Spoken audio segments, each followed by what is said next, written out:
Good morning, 7th class.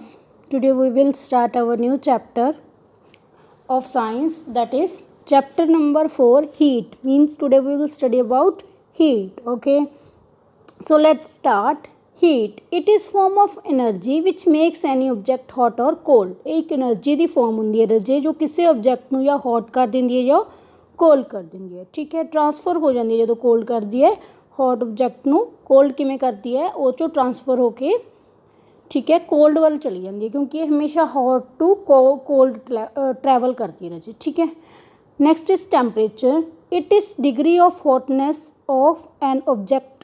Okay, means किन्ना object hot है उसकी डिग्री दसना, उसनू मेजर करके एग्जैक्ट दसना कि इन्नी डिग्री तक हॉट है। डिग्री दी यूनिट होंगी है जी, वो होंगे टैंपरेचर। ठीक है, degree Celsius is unit of temperature. Okay, our sense of touch is not reliable to measure the temperature. आप टच करके इन्ना दस सकते हैं कि हॉट है, ज़्यादा हॉट है घट हॉट है, सिर्फ इन्ना दस सकते। वो we can't tell exact hotness, मतलब कितनी डिग्री तक हॉट है। ठीक है, वो टैंपरेचर मेजर करते रजे। एक डिवाइस होंगी है thermometer, that is used for measuring temperature. Okay,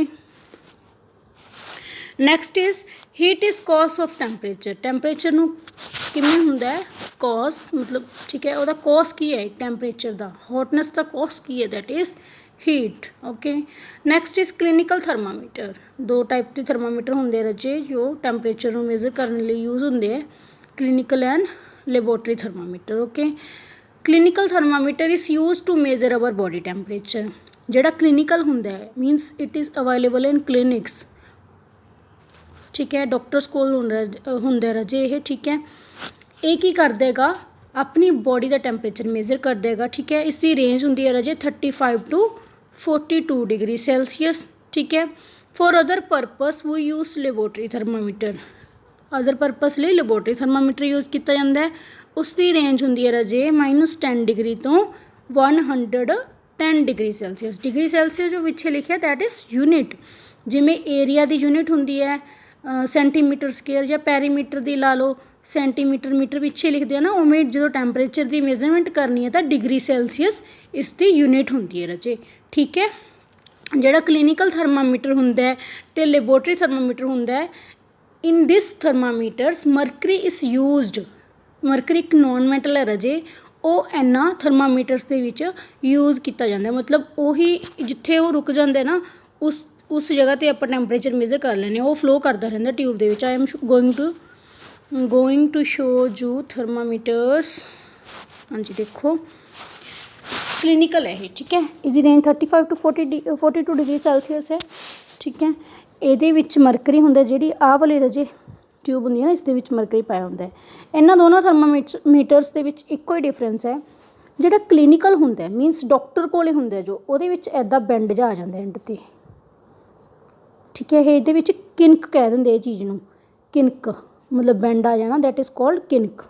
जो डिफरेंस आ जाए आप लिखांगे कि क्लिनिकल थर्मामीटर के किनक होंगे, जबकि लैबोरेटरी थर्मामीटर बिल्कुल स्ट्रेट होंगे, वो कोई किनक नहीं है। देखो सी हेयर, कोई भी किनक नहीं है ये। ठीक है, लगे पता रजे। ओके, रेंज तुसी याद करनी है रजे, इसकी 35 टू 42 डिग्री, इसकी 110 टू -10 डिग्री तो 110 degree celsius. Okay, normal temperature किन्ना रजे ह्यूमन बॉडी का होंगे 37 degree celsius. Normal temperature of human body is 37 degree celsius. Okay, next is the material which allow heat to pass through them are conductor of heat. ठीक है, are called conductor of heat. Means जेडे material आपके through heat नू पास करन दे देंगे that are called conductors. जो heat नू मीनस conduct कर देंगे, ठीक है, कंडक्ट कर लेंगे, that are called conductors of heat. Okay, next देखो materials which do not allow heat to pass through them that are called insulators. Example wood, insulator जो मतलब हीट नू पास ही नहीं करनी। ठीक है, आपके विचों बैड कंडक्टर होंगे। ठीक है, नैक्सट इज़ क्लिनिकल थर्मामीटर। अजे क्लिनिकल थर्मामीटर की होंगे, it is thermometer use to measure the temperature of our body. ठीक है, ਇੱਥੇ ਐਕਸਪਲੇਨ ਕਰਤਾ ਉਹਨਾਂ ਦੋਨੋਂ ਥਰਮਾਮੀਟਰਸ ਨੂੰ। ਇਹ ਆਪਣੀ ਬੋਡੀ ਦਾ ਟੈਂਪਰੇਚਰ ਮੇਜ਼ਰ ਕਰਦਾ ਹੈ। ਲੌਂਗ ਨੈਰੋ ਯੂਨੀਫਾਰਮ ਗਲਾਸ ਟਿਊਬ ਹੁੰਦੀ ਹੈ, ਤੁਹਾਨੂੰ ਹੁਣੇ ਦਿਖਾਈ ਸੀ ਰਾਜੇ, ਵਿੱਚ ਟਿਊਬ ਹੁੰਦੀ ਹੈ ਨਾ ਇੱਦਾਂ। ਠੀਕ ਹੈ, there is ਕਿਨਕ near the bulb, ਜਿੱਥੋਂ ਨੀਚੇ ਬਲਬ ਹੁੰਦਾ ਨਾ, ਨੀਚੇ ਬਲਬ ਹੁੰਦਾ ਜਿਹੜਾ, ਲੈਟਸ ਸੀ ਹੇਅਰ, ਜਿਹੜਾ ਨੀਚੇ ਬਲਬ ਹੁੰਦਾ ਉਹਦੇ ਕੋਲ ਕੀ ਹੁੰਦਾ, ਕਿਨਕ ਹੁੰਦਾ, ਮਤਲਬ ਬੈਂਡ ਹੁੰਦਾ ਰਾਜੇ ਇਹ ਇੱਥੇ। ਠੀਕ ਹੈ, ਹਾਂਜੀ। ਨੈਕਸਟ ਦੇਖੋ, ਇਹਦੀ ਰੇਂਜ ਹੁਣ ਆਪਾਂ ਨੇ ਡਿਗਰੀ ਸੈਲਸੀਅਸ ਤਾਂ ਪਤਾ 35 to 40 ਡਿਗਰੀ ਸੈਲਸੀਅਸ ਹੈ, ਬਟ ਆਪਾਂ ਨੂੰ ਡਾਕਟਰ 98 101 ਇੱਦਾਂ ਦੱਸਦਾ ਹੁੰਦਾ ਨਾ, ਉਹ ਕਾਹਦੀ ਹੁੰਦੀ ਹੈ, ਡਿਗਰੀ ਫਰੈਂਸ਼ੀਏਟ। ਠੀਕ ਹੈ, ਇਹ ਵੀ ਇੱਕ ਯੂਨਿਟ ਸੀਗੀ, ਫਰੈਂਸ਼ੀਏਟ, ਡਿਗਰੀ ਫਰੈਂਸ਼ੀਏਟ। ਠੀਕ ਹੈ, ਨੈਕਸਟ ਲੈਬੋਰਟਰੀ ਥਰਮਾਮੀਟਰ ਹੁੰਦਾ ਰਾਜੇ, ਲੈਬੋਰਟਰੀ ਦੇ ਵਿੱਚ ਯੂਜ਼ ਕੀਤਾ ਜਾਂਦਾ ਕੈਮੀਕਲ ਇੰਡਸਟਰੀਜ਼ ਦੇ ਵਿੱਚ। ਠੀਕ ਹੈ, ਉਹ ਕੀ ਕਰਦਾ, ਆਬਜੈਕਟਸ ਦੀ ਹੌਟਨੈਸ ਦੱਸਦਾ ਹੈਗਾ। ਠੀਕ ਹੈ, ਆਪਣੀ ਬੋਡੀ ਤੋਂ ਬਿਨਾਂ ਜਿਹੜੇ ਆਬਜੈਕਟਸ ਦੀ ਹੌਟਨੈਸ ਕਰਨੀ ਹੋਵੇ ਮੇਜ਼ਰ। ਇਹਦੇ ਵਿੱਚ ਮਰਕਰੀ ਹੁੰਦਾ ਰਾਜੇ ਗਲਾਸ ਦੇ ਵਿੱਚ। ਠੀਕ ਹੈ, ਗਲਾਸ ਦੀ ਟਿਊਬ ਦੇ ਵਿੱਚ ਮਰਕਰੀ ਹੁੰਦਾ, ਇਹਦੇ ਵਿੱਚ ਕਿਨਕ ਨਹੀਂ ਹੁੰਦਾ। ਆਹੀ ਡਿਫਰੈਂਸ ਹੈ ਦੋਨਾਂ ਦੇ ਵਿੱਚ, ਅਤੇ ਇਹਦੀ ਰੇਂਜ ਦੇ ਵਿੱਚ ਡਿਫਰੈਂਸ ਹੈ। ਇਹਦੀ -10 degree celsius to 100 degree celsius ਹੁੰਦੀ ਹੈ ਰਾਜੇ।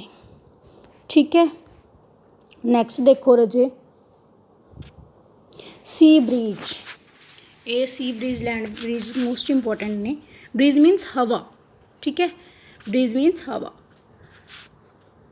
ਹਾਂਜੀ, ਸੀ ਬਰੀਜ਼ ਦੇਖੋ, ਡਿਊਰਿੰਗ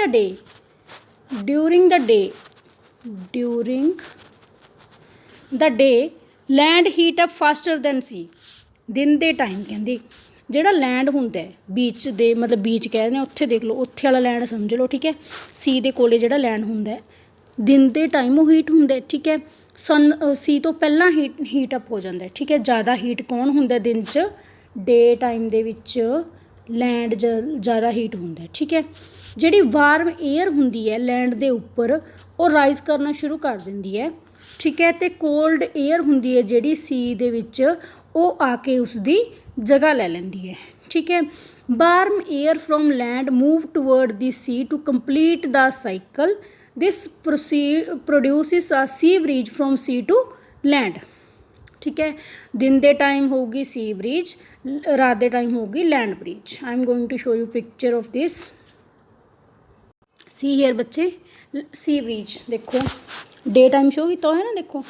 ਠੀਕ ਹੈ, ਡੇ ਟਾਈਮ ਹੈ। ਠੀਕ ਹੈ, ਕੀ ਹੁੰਦਾ ਹੈਗਾ, ਡੇ ਟਾਈਮ ਦੇ ਵਿੱਚ ਜਿਹੜਾ ਲੈਂਡ ਹੁੰਦਾ ਉਹ ਜ਼ਿਆਦਾ ਹੀਟ ਅਪ ਹੁੰਦਾ। ਠੀਕ ਹੈ, ਜੋ ਲੈਂਡ ਹੁੰਦਾ ਬੱਚੇ ਉਹ ਜ਼ਿਆਦਾ ਹੀਟ ਅਪ ਹੁੰਦਾ। ਠੀਕ ਹੈ, ਡੇ ਟਾਈਮ ਦੇ ਵਿੱਚ, ਅਤੇ ਜਿਹੜਾ ਸੀ ਹੁੰਦਾ ਉਹ ਘੱਟ ਹੀਟ ਅਪ ਹੁੰਦਾ। ਜਦੋਂ ਜ਼ਿਆਦਾ ਹੀਟ ਅਪ ਹੁੰਦਾ ਲੈਂਡ, ਜਿਹੜੀ ਉਹਦੀ ਵਾਰਮ ਹਵਾ ਹੁੰਦੀ ਹੈ ਉਹ ਉੱਪਰ ਉੱਠਦੀ ਹੈ। ਠੀਕ ਹੈ, ਅਤੇ ਉਹ ਸੀ ਵੱਲ ਜਾਣ ਲੱਗਦੀ ਹੈ, ਵਾਰਮ ਏਅਰ ਆਫ ਲੈਂਡ ਦੇਖੋ। ਠੀਕ ਹੈ, ਸੀ ਵੱਲ ਜਾਂਦੀ ਹੈ। ਠੀਕ ਹੈ, ਫਿਰ ਕੀ ਹੁੰਦਾ, ਜਿਹੜੀ ਕੂਲ ਹਵਾ ਹੁੰਦੀ ਹੈ ਓਸ਼ੀਅਨ ਦੀ, ਉਹ ਲੈਂਡ ਵੱਲ ਜਾਣਾ ਸ਼ੁਰੂ ਕਰ ਦਿੰਦੀ ਹੈ। ਮਤਲਬ ਬਰੀਜ ਕਿੱਥੋਂ ਤੋਂ ਕਿੱਥੇ ਤੱਕ ਹੋਏਗੀ, ਸੀ ਤੋਂ ਲੈਂਡ ਵੱਲ ਹੋਏਗੀ ਜਦੋਂ ਡੇ ਟਾਈਮ ਦੇ ਵਿੱਚ, ਉਹਨੂੰ ਕਹਿ ਦਿੰਦੇ ਹੈ ਸੀ ਬਰੀਜ। ਜਦੋਂ ਸੀ ਤੋਂ ਹਵਾ ਲੈਂਡ ਵੱਲ ਜਾਏਗੀ, ਦੈਟ ਇਜ਼ ਕੋਲਡ ਸੀ ਬਰੀਜ। ਠੀਕ ਹੈ, ਬਸ ਇੰਨਾ ਧਿਆਨ ਰੱਖਣਾ ਕਿ ਲੈਂਡ ਬਰੀਜ ਨਾਈਟ ਟਾਈਮ ਹੁੰਦੀ ਹੈ ਅਤੇ ਸੀ ਬਰੀਜ ਡੇ ਟਾਈਮ ਹੁੰਦੀ ਹੈ। ਠੀਕ ਹੈ, ਦੇਖੋ ਜਿਹੜੀ ਚੀਜ਼ ਗਰਮ ਹੋਏਗੀ ਦਿਨੇ, ਮਤਲਬ ਦੇਖੋ during the day land heat up ਹੋਊਗਾ। ਠੀਕ ਹੈ, ਹੀਟ ਅਪ ਵਾਲੀ ਜਗ੍ਹਾ ਤੋਂ ਨਹੀਂ ਹਵਾ ਜਾਏਗੀ। ਠੀਕ ਹੈ, ਮਤਲਬ ਉਹ ਉੱਪਰ ਉੱਠੇਗੀ, ਅਤੇ ਜਿਹੜੀ ਦੂਜੀ ਆ ਕੇ ਹਵਾ ਠੰਡੀ ਚੀਜ਼ ਹੋਏਗੀ, ਜਿਹੜੀ ਜਿਵੇਂ ਸੀ ਠੰਡਾ ਹੁੰਦਾ ਦਿਨੇ, ਉੱਧਰੋਂ ਹਵਾ ਆ ਕੇ ਲੈਂਡ ਦੀ ਜਗ੍ਹਾ ਲੈ ਲਏਗੀ। ਠੀਕ ਹੈ, ਲੈਂਡ ਦੀ ਹਵਾ ਦੀ ਜਗ੍ਹਾ ਲੈ ਲਏਗੀ। ਸਿੰਪਲੀ ਦੇਖੋ ਰਾਜੇ, ਡੇ ਟਾਈਮ ਦੇ ਵਿੱਚ ਸੀ ਬਰੀਜ ਹੋਊਗੀ। ਜਦੋਂ ਸੀ ਬਰੀਜ ਲਿਖਿਆ ਗਿਆ, ਮਤਲਬ ਬਰੀਜ ਹੈ ਜੋ ਹਵਾ ਹੈ ਉਹ ਸੀ ਤੋਂ ਲੈਂਡ ਵੱਲ ਜਾਏਗੀ। ਠੀਕ ਹੈ, ਸੀ ਤੋਂ ਲੈਂਡ ਵੱਲ ਜਾਏਗੀ। ਠੀਕ ਹੈ, ਕਿਉਂ ਜਾਏਗੀ, ਕਿਉਂਕਿ ਜਿਹੜੀ ਲੈਂਡ ਦੀ ਏਅਰ ਹੋਏਗੀ ਦੈਟ ਵਿਲ ਰਾਈਜ਼ ਅਪ, ਉਹ ਰਾਈਜ਼ ਅਪ ਹੋ ਜਾਏਗੀ, ਉੱਪਰ ਨੂੰ ਉੱਠ ਜਾਏਗੀ। ਠੀਕ ਹੈ, ਇੱਧਰ ਸੀ ਹੈ, ਇੱਧਰ ਲੈਂਡ ਹੈ। ਠੀਕ ਹੈ, ਡੇ ਟਾਈਮ ਹੈ, ਸੀ ਦੀ ਹਵਾ ਇੱਧਰ ਆਏਗੀ ਲੈਂਡ ਵੱਲ ਡੇ ਟਾਈਮ ਦੇ ਵਿੱਚ, ਕਿਉਂਕਿ ਇਹਦੀ ਹਵਾ ਉੱਪਰ ਉੱਠ ਜਾਏਗੀ। ਠੀਕ ਹੈ, ਰਾਈਜ਼ ਅਪ ਹੋ ਜਾਏਗੀ, ਅਤੇ ਜਿਹੜੀ ਕੋਲਡ ਏਅਰ ਹੈ ਜਿਹੜੀ ਉਹ ਆ ਕੇ ਲੈਂਡ ਦੀ ਹਵਾ ਦੀ ਜਗ੍ਹਾ ਲੈ ਲਏਗੀ ਰਾਜੇ। ਨੈਕਸਟ ਇਜ਼ ਲੈਂਡ ਬਰੀਜ, ਇਹ ਹੋਏਗੀ ਨਾਈਟ ਟਾਈਮ, ਕਿਉਂਕਿ ਰਾਤ ਨੂੰ ਲੈਂਡ ਜਿਹੜਾ ਹੁੰਦਾ ਉਹ ਫਾਸਟਰ ਕੂਲ ਹੋ ਜਾਂਦਾ ਸੀ ਤੋਂ। ਠੀਕ ਹੈ, ਰਾਤ ਨੂੰ ਜਿਹੜੀ ਮਿੱਟੀ ਹੁੰਦੀ ਹੈ सी ਦੇ ਨੇੜੇ ਉਹ ਜ਼ਿਆਦਾ ਠੰਡੀ ਹੁੰਦੀ ਹੈ सी ਤੋਂ, ਠੀਕ ਹੈ। ਵਾਰਮ ਏਅਰ ਅਬਵ ਦੀ सी ਰਾਈਜ਼, ਹੁਣ ਕਿੱਥੋਂ ਰਾਈਜ਼ ਅਪ ਹੋਏਗੀ? ਰਾਈਜ਼ ਅਪ ਹਮੇਸ਼ਾ ਉੱਥੋਂ ਹੋਏਗੀ ਜਿਹੜੀ ਚੀਜ਼ ਘੱਟ ਠੰਡੀ ਹੋਏਗੀ, ਠੀਕ ਹੈ। सी ਦੀ ਹਵਾ ਰਾਈਜ਼ ਅਪ ਹੋਏਗੀ, ਠੀਕ ਹੈ। सी ਦੀ ਹਵਾ ਰਾਤ ਨੂੰ ਰਾਈਜ਼ ਅਪ ਹੋ ਗਈ ਅਤੇ ਉਹਦੀ ਜਗ੍ਹਾ ਲੈਣ ਫਿਰ ਕੌਣ ਜਾਊਗਾ? ਲੈਂਡ ਵਾਲੀ ਬਰੀਜ਼, ਠੀਕ ਹੈ। ਲੈਂਡ ਦੀ ਏਅਰ ਹੋਊਗੀ, ਉਹਦੀ ਜਾ ਕੇ ਜਗ੍ਹਾ ਲੈ ਲੂਗੀ, ਠੀਕ ਹੈ। ਹੁਣ ਹਵਾ ਕਿੱਥੋਂ ਤੋਂ ਕਿੱਥੇ ਜਾਏਗੀ? ਲੈਂਡ ਤੋਂ सी ਤੱਕ, ਤਾਂ ਕਹਿ ਦਿੰਦੇ ਆ ਲੈਂਡ ਬਰੀਜ਼, ਠੀਕ ਹੈ। ਇਹ ਹੋਏਗੀ ਨਾਈਟ ਟਾਈਮ। ਦੇਖੋ I will explain you again, let's see in picture. ਆ ਦੇਖੋ ਪਹਿਲਾਂ ਦੇਖ ਲਓ ਰਜੇ, ਲੈਂਡ ਬਰੀਜ਼ ਦੀ ਪਿਕਚਰ ਦੇਖ ਲਓ, ਠੀਕ ਹੈ। ਨਾਈਟ ਟਾਈਮ ਦਿਖਾਇਆ ਹੋਇਆ ਨਾ, ਠੀਕ ਹੈ। ਕੀ ਹੁੰਦਾ ਹੈ ਰਾਤ ਨੂੰ ਜਿਹੜਾ ਸੀ ਹੁੰਦਾ, ਸੋਰੀ ਲੈਂਡ ਹੁੰਦਾ, ਉਹ ਤਾਂ ਹੁੰਦਾ ਕੋਲਡ, ਇਹ ਹੁੰਦਾ ਹੌਟ। ਜਿਹੜੀ ਚੀਜ਼ ਹੌਟ ਹੋਏਗੀ ਉਹਦੀ ਹਵਾ ਉੱਪਰ ਨੂੰ ਰਾਈਜ਼ ਅਪ ਹੋਗੀ, ਠੀਕ ਹੈ। ਰਾਈਜ਼ ਅਪ ਹੋ ਗਈ ਜਦੋਂ, ਤਾਂ ਜਿਹੜੀ ਲੈਂਡ ਵਾਲੀ ਹੋਏਗੀ ਉਹ ਆ ਕੇ ਇਹਦੀ ਜਗ੍ਹਾ ਲਏਗੀ, ਕਿਉਂਕਿ ਸਾਈਕਲ ਨੂੰ ਕੰਪਲੀਟ ਕਰਨਾ ਹੁੰਦਾ ਹੈ। ਜਦੋਂ ਇਹ ਰਾਈਜ਼ ਅਪ ਹੋ ਗਈ ਇੱਧਰੋਂ ਆ ਕੇ ਉਹਦੀ ਜਗ੍ਹਾ ਲੈ ਲਈ ਉਹਨੇ, ਠੀਕ ਹੈ। ਹਵਾ ਕਿੱਥੋਂ ਆਈ? ਲੈਂਡ ਤੋਂ, ਕਿੱਥੋਂ ਤੱਕ? सी ਤੱਕ, ਠੀਕ ਹੈ। ਆਈ ਹੋਪ ਤੁਹਾਨੂੰ ਸਮਝ ਆ ਗਿਆ ਹੋਏਗਾ ਰਾਜੇ। ਲੈਂਡ ਬਰੀਜ਼ ਅਤੇ सी ਬਰੀਜ਼ ਆਰ ਮੋਸਟ ਇੰਪੋਰਟੈਂਟ, ਠੀਕ ਹੈ। ਪਿਕਚਰ ਤੋਂ ਆਹ ਡਾਇਗਰਾਮ ਤੁਹਾਨੂੰ ਇੱਕ ਵਾਰ ਪੌਜ਼ ਕਰਕੇ ਨਾ ਇਹਦੀ ਪਿਕਚਰ ਲੈ ਲਿਓ, ਸਕਰੀਨਸ਼ਾਟ ਲੈ ਲਿਓ, ਤਾਂ ਫਿਰ ਇਸ ਤੋਂ ਸਮਝ ਕੇ ਦੇਖਣਾ, ਤੁਹਾਨੂੰ ਈਜ਼ੀਲੀ ਸਮਝ ਆ ਜਾਏਗਾ, okay. Next is transfer of heat, ਮਤਲਬ ਹੀਟ ਕਿੱਦਾਂ ਟਰਾਂਸਫਰ ਹੁੰਦੀ ਹੈ, ਕਿੱਦਾਂ ਫਲੋ ਕਰਦੀ ਹੈ ਹੌਟ ਤੋਂ ਕੋਲਡ ਤੱਕ। ਹਮੇਸ਼ਾ ਹੀਟ ਜਿਹੜੀ ਹੈਗੀ ਹੈ ਉਹ ਟਰੈਵਲ ਕਰੇਗੀ ਗਰਮ ਓਬਜੈਕਟ ਤੋਂ ਕੋਲਡ ਓਬਜੈਕਟ ਤੱਕ, ਠੀਕ ਹੈ। ਅਨਟਿਲ ਬੋਥ ਓਬਜੈਕਟ ਰੀਚ ਦੀ ਸੇਮ ਟੈਂਪਰੇਚਰ, ਕਦੋਂ ਤੱਕ ਫਲੋ ਕਰਦੀ ਰਹੇਗੀ ਹੌਟ ਤੋਂ ਕੋਲਡ ਤੱਕ? ਜਿੰਨਾ ਚਿਰ ਦੋਨਾਂ ਓਬਜੈਕਟਸ ਦਾ ਟੈਂਪਰੇਚਰ ਸੇਮ ਨਹੀਂ ਹੋ ਜਾਂਦਾ। ਮੀਨਸ ਇੱਕ ਓਬਜੈਕਟ ਏ ਪਿਆ, ਇੱਕ ਪਿਆ ਬੀ, ਠੀਕ ਹੈ। ਏ ਹੈਗਾ ਹੌਟ, ਬੀ ਹੈਗਾ ਕੋਲਡ, ਠੀਕ ਹੈ। ਕਿੱਥੋਂ ਤੋਂ ਕਿੱਥੇ ਤੱਕ ਟਰਾਂਸਫਰ ਕਰੇਗੀ ਹੀਟ? ਹੌਟ ਤੋਂ ਕੋਲਡ ਤੱਕ। ਕਦੋਂ ਤੱਕ? ਜਦੋਂ ਤੱਕ ਬੀ ਵੀ ਹੌਟ ਨਹੀਂ ਹੋ ਸਕਦਾ, ਹੋ ਜਾਂਦਾ, ਠੀਕ ਹੈ। ਉਦੋਂ ਤੱਕ ਕੀ ਹੈ ਹੀਟ ਟਰਾਂਸਫਰ ਹੁੰਦੀ ਰਹੇਗੀ, ਇਹਨੂੰ ਕਹਿੰਦੇ ਆ ਟਰਾਂਸਫਰ ਆਫ ਹੀਟ। ਨੈਕਸਟ ਦੇਖੋ, heat flow from body at high temperature to body at low temperature, ਮਤਲਬ ਜਿਹੜੀ ਬੋਡੀ ਦਾ ਟੈਂਪਰੇਚਰ ਹਾਈ ਹੁੰਦਾ ਹੀਟ ਹਮੇਸ਼ਾ ਉਹਦੇ ਤੋਂ ਲੋ ਟੈਂਪਰੇਚਰ ਵਾਲੀ ਬੋਡੀ ਤੱਕ ਜਾਂਦੀ ਹੈ, ਠੀਕ ਹੈ। ਤਿੰਨ ਪ੍ਰੋਸੈਸਿਸ ਦੇ ਨਾਲ ਫਲੋ ਕਰਦੀ ਹੈ ਹੀਟ, ਠੀਕ ਹੈ ਰਾਜੇ। ਕੰਡਕਸ਼ਨ, ਕਨਵੈਕਸ਼ਨ ਅਤੇ ਰੇਡੀਏਸ਼ਨ ਨਾਲ, ਓਕੇ। ਕੰਡਕਸ਼ਨ, ਕਨਵੈਕਸ਼ਨ ਅਤੇ ਰੇਡੀਏਸ਼ਨ ਤਿੰਨ ਪ੍ਰੋਸੈਸ ਨੇ ਜਿਹਦੇ ਨਾਲ ਹੀਟ ਫਲੋ ਕਰਦੀ ਹੈ। ਪੜ੍ਹਦੇ ਹਾਂ ਰਾਜੇ ਅੱਗੇ।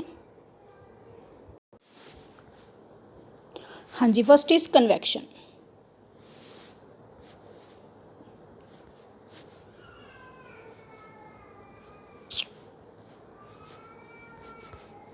ਕਨਵੈਕਸ਼ਨ ਦੇਖੋ ਰਾਜੇ, it is flow of heat through fluid from places of high temperature to low temperature by movement of fluid itself. ਇਹ ਕੀ ਹੁੰਦਾ ਹੈ?